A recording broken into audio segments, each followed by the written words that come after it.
You feel it in your Pyrrhus? The disquiet is settling in. The wasteland is expanding and a firestorm is imminent. It's time to move, listeners. You are entering a story about Promethean, the created. Welcome to Chroniclers of Darkness, a narrative horror podcast set in the RPG New World of Darkness. Due to the adult language and violent nature of the stories told, this podcast is rated M for mature, and we strongly encourage listener discretion. Episode 1 Aurum. There are many songs about the river, and for good reason. Rivers are landmarks, grounded but always moving. Villages are born by rivers. Journeys can begin, continue, and end by their flow. There is cold, wet earth pressed against the face. Sits up, stands, looks down at the arm, sees thick metal sutures up the bicep, scars seeping sludgy ectoplasm, stinks of ozone and heavy spice. This arm doesn't match the rest of the body. Scars, yes, but the skin is a different shade, the muscles more dense and more hair than the other arm. This arm does not match. Sound of running water, water of the real world. Walks along the rickety wooden pier. The owner of the boathouse will be angry if he sees me. He will try to chase me away again. Now it's time to move on. Learn why I was born. Why I was born again. Am standing in the water now, hearing the moans of the dead, the animal cries of the spirits. The ghost lady floats before me, translucent, green, and forgiving. The fleshed half of her face tries to smile, and she tugs at the arm to lead out of the water, back to the highway. We must keep chasing that spirit born from rage before it's attached to someone else. Don't think I killed it the last time. The Midnight Man's staff shakes once it's in my hand, and the rodent bones woven into the dreamcatcher turn south. Must move south. An abandoned gas station, all boarded up with plywood and covered paper trash. Graffiti of all colors stains the sides of it. Sees the symbol that matches the Midnight Man's staff. There is a roadside memorial to a young boy covered in asphalt pebbles and plastic carnations. Yes, this will do. Crawl into the dusty car garage, roll out the blanket, and the ghost lady sings me to sleep.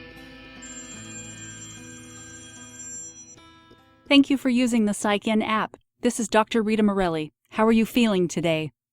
I'm very well, Dr. Morelli. Thank you for taking this call. I recognize your voice. We have spoken previously. Yes, Dr. Morelli, we have. I rated our last conversation 5 stars. You currently have a perfect score of nearly 30 reviews. Congratulations. What is your name? This is already our second conversation. Why do you ask now? I'd like to continue this relationship. I'm Mr. Selke. We'll get to a first-name basis eventually. When we last spoke, you mentioned a growing feeling of disconnect with your partner. You said she was growing listless and distant. Your exact word for it was aloof. It always happens this time of year. There aren't as many tourists, so she hasn't much work to keep herself busy during the day. We live near a lake, you understand. Well, large pond, really. The reservoir has cut it off from the main lake. Is that what you're calling about? How are you feeling? Straight to the point, then. Good. I am calling because I am feeling alone. Do you ever feel alone, Doctor? Yes, I do. Even against my best efforts. Alone is a terrible thing to feel. Why does your wife make you feel alone? That's quite a conclusion to jump to. Hello? Hello. I am still listening. Why does your wife make you feel alone? Because she cannot tell me what is wrong. Because I ask her what she wants, and she looks back out the window. She loves swimming, you understand. Her swimsuit is practically her second skin during the summer. She misses that swimsuit so much. I watched her heart break when I put it into storage without telling her. To keep her closer to you? You could say that, yes. That is good that you hid her swimsuit. Is it? Some would call my actions possessive. You might be enabling something destructive. That's borderline 2-star review advice. It is important that you are happy. If being by your wife keeps you happy, then you must stay close to her. If you do not keep her close, she may swim away. What, then, would be the point of having her by you? She can learn to be happy with you.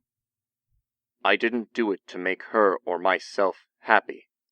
I did it because I could. Do you ever feel like you can't press your thoughts through to someone else, Doctor? Do you ever become restless because someone else's behavior will not change or adapt to fit your needs? Do you ever wonder why we try to accommodate others when others don't even know what they want? It is important that you identify what makes you happy, and you keep it close. Maybe it's your wife, maybe it's just her company, but you should always keep it close. That's why I like you, Dr. Morelli. You've continued your 5-star review streak. Next time I use the app, I'll request you. My name is Rita Morelli. I hop across America, between hotels and motels, truck stops and warehouses. This year has been very motel-heavy, which is a shame because I can't cash in my credit card points, but it's easier to stay under the radar. It helps me study people, which makes me happy. The man I've been sleeping with during his frequent, contracted trips between Canada and New England is reading a newspaper.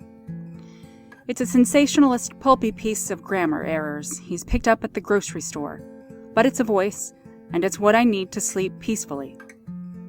The newspaper blames the West Virginia Mothman for public disappearances, blames the Bat Boy for the spreading gay culture, and blames someone named Hillary for something called the Russians. He says that his eyes are hurting him, and he turns on the TV. He kisses my exposed shoulder. The TV is artificial. It's not good enough. I turn off the TV and tell him to keep reading. He throws the paper against the window. The shadow of the passing figure beyond the curtain stops, then keeps walking. He will need encouragement. I don't want to use that again, but I also don't want to go another night without sleeping. So I excuse myself to the bathroom. I run the water in the sink so he will not hear. Sitting on the edge of the tub, I clench my hands and shake. I call the fire inside my body to flare up, feel my cheeks flush. I invoke mesmerism to latch onto his mind, make him feel devotion. Devotion will lead to obedience. I shake and press the fire until the me in the mirror looks like the me I always see. Perfectly uneven, gray flesh. The trident stitches across my face, under which pieces of plastic and fat have been pressed into a pleasing symmetry. I stoke the inner fire until my cheek is hot to the touch. I feel the power work once again. Splash of water on my face. The pyros blankets my body, covering up the scars, the stitches, and I look like myself again. The man knocks on the door, his voice small and sheepish, asking if I'll come back to bed. He apologizes. He knocks again, more forcefully. He apologizes louder. I may have used the mesmerism too frequently with this one. He will not last much longer. I open the bathroom door, and he is holding the tabloid, asking me to come to bed so he can read to me. His eyes are red and moist. He says with a stutter he has not spoken with before, that he would like to read to me. Yes, I say. That will make me happy. This podcast is brought to you by DataMass, using your biological data today to better predict your problems in the future. The American population is getting older all the time, and you can't rely on any help from the government. but you can rely on pharmaceutical companies mapping your genes and anticipating your medical needs. Enter your data today into Datamass and let us know where you've been, if you've recently lost blood, or feel like you've lost blood. Remember, even your evaporated tears contain your DNA, which links to your distant past and future medical flare-ups. Please hurry. Hurry to your nearest Datamass medical tent under the inflatable yellow eagle outside your local town hall, police station, or drugstore. Datamass, you know more than you think we know, and we need to know. Brought to you by Union National Securities, a recently acquired subsidiary of Datamass. When I think about America, I think about John Wayne. Maybe I'm old-fashioned, but I remember a safer America.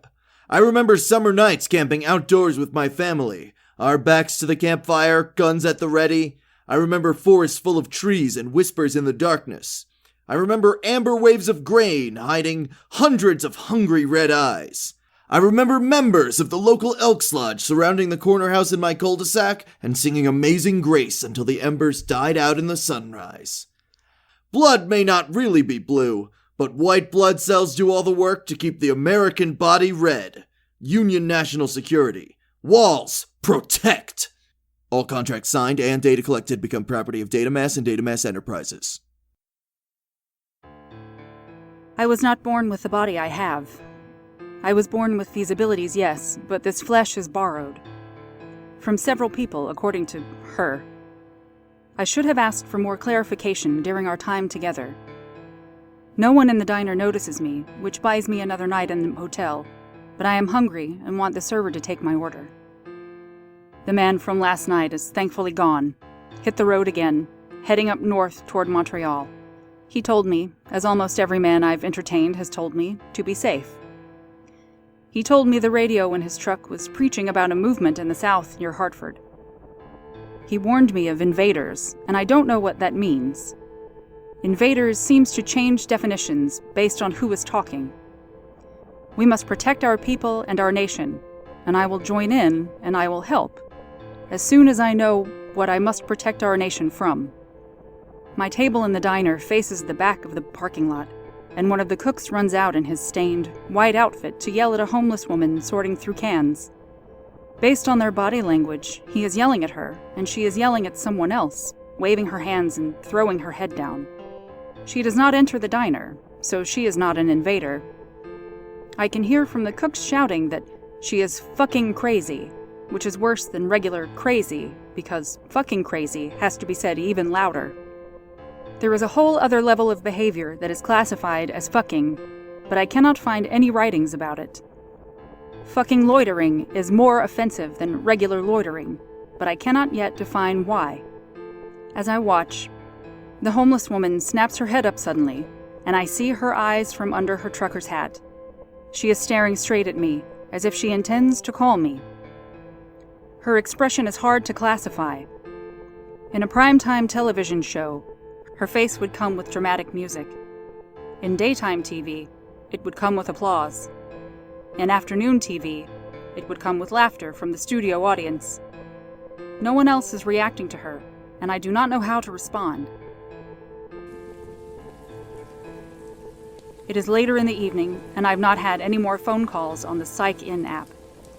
It is uncomfortably humid, the air is thick, my skin is always wet. In the distance, I hear the rumble of a thundercloud. I hope I get to see it, and that it washes this swamp out of the air. I await its arrival, feeling excited. I have read from some of my books, watched a movie on television, and replaced the dry ice within the styrofoam container I keep in the duffel bag beneath my bed. I am feeling lonely. Perhaps it is worth investigating the rally in Hartford. I consider opening my laptop when there is a knock on my door. I am not happy with the knocking at my door. I can hear my most recent partner, who should be several hundred miles north by now, calling to me. This is unfortunate. He has already become desperate for me, in shorter time than the last one. The knocking gets louder. What? I call through the door. He demands I undo the locks, says I need to come with him. I ask him why he thinks I should. He will not give a reasonable answer. It is so much easier to calm people down when they call me on the app. I do not like to be yelled at when I have not done anything wrong. He knocks at the window, which will alert my motel neighbors, which will cause a scene. So I must open the door. If need be, I will press fear into his heart, mash it in like pressing a fly against a window. He is through the door before I undo the chain lock. His eyes are red and wet again. This is bad. He puts his arms around me and kisses my neck as the night before. He is breathing loudly, pulling in my scent, pulling in the air around me. I feel his tongue loll out as I move his hands from out of my pants pockets. I tell him he has to stop. He snorts. It's a new sound, and it does not make me happy. His grasp tightens. He talks louder about the invaders coming to the city. It is time to push him away using the Phobos ability. I clench his hands in mine. We take turns squeezing as he pushes us onto the bed. I summon the fire from my chest and squeeze until I hear the bones crack in his metatarsals.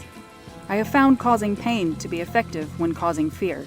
He must see my ugly face now, because he is screaming, even as I cover his mouth with my hand and begin squeezing.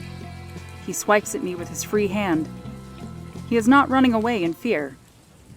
He is reacting with rage. My mesmerism has failed. I have never failed before. Now I am afraid. I am afraid this trucker is becoming a fucking trucker, which is worse than a regular trucker. He flails. He kicks. I follow the ghost lady down the highway, into the parking lot, behind the cars, and to the second balcony of the exposed motel rooms. I see wisps of ectoplasm escaping the sutured gash in my arm. Am breathing hard, heavy footsteps against the thin plastic carpet. A crack of thunder above us, and I am able to leap up an entire set of stairs, energized. 7 doors down, and the ghost lady waits outside, looking into the room. Badness, angry spirit, must protect whoever is in danger. Inside the room, a man is pressing himself against a woman on the bed. The woman is glowing through patches in her robe. The man is being spirit-ridden. I see the rage spirit, regrown since the last time I put it down, wrapping its umbilical arm around the man's neck. It's anchored to his head behind his back, like a raccoon trying to dig a burrow. Don't know how to stop it, so I swing the midnight staff into it. It connects hard, and the rage spirit turns its pair of eye stalks toward me, and the man turns with it. He comes off the bed, and I stab my knife into the spirit's body. The man's body comes along for the ride, and he spouts black blood from his mouth. It is like pulling intestines out of a carved-up deer, but I yank the wet, stringy parts of the spirit from the man, touching it with the dreamcatcher part of this midnight staff, and it dissolves, crumbling into spirit gunk. The man's body is curled upon the floor. Should close the door before I deal with the woman. She is standing on the bed, watching me. The light from her eyes and scars dying down. Scars like mine. I can see beneath her flesh and through it the pulse of a light. Not like a regular human soul. It's too bright. You are, I say out loud, with my mouth. Like me? How would you feel if I was someone like you? She asks. We should get rid of the body. There is a lake not too far from here. We could drive the truck into it to make it look like an accident. I say. No, she says. I will just take my car from here. Let me come with you. Will you slow me down? Probably. Would that make you happy if we stayed together? I don't know what that is. Most people do not. You must be much further along on your pilgrimage than I am. Fascinating. I've only been back on Earth for a month. Someone out there has more answers. Thank you for your help. Perhaps we'll run into each other again. Goodbye now. The homeless woman from earlier today is standing in my motel room. Below her is the body of a man who attacked me. I saw her stab the space above him, missing him by at least arm's length, and yet he reacted as if he had been stabbed. There is a kinship between her and I.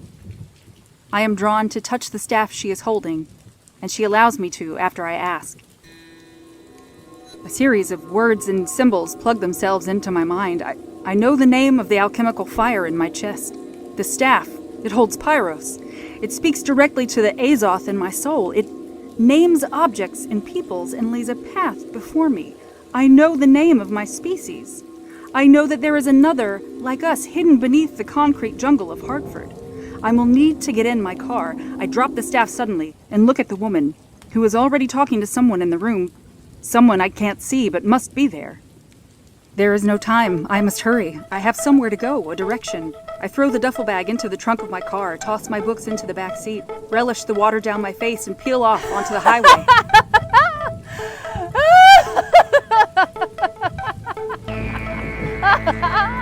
Chroniclers of Darkness is written and produced by Uncle Yo, with performances by Gretchen Poole, logo by Jesse Pascal. Special thanks to Onyx Path Publishing for giving us a whole new world of darkness for our pilgrimage. Game on, include everyone, and remember that death is as easy as lead to gold.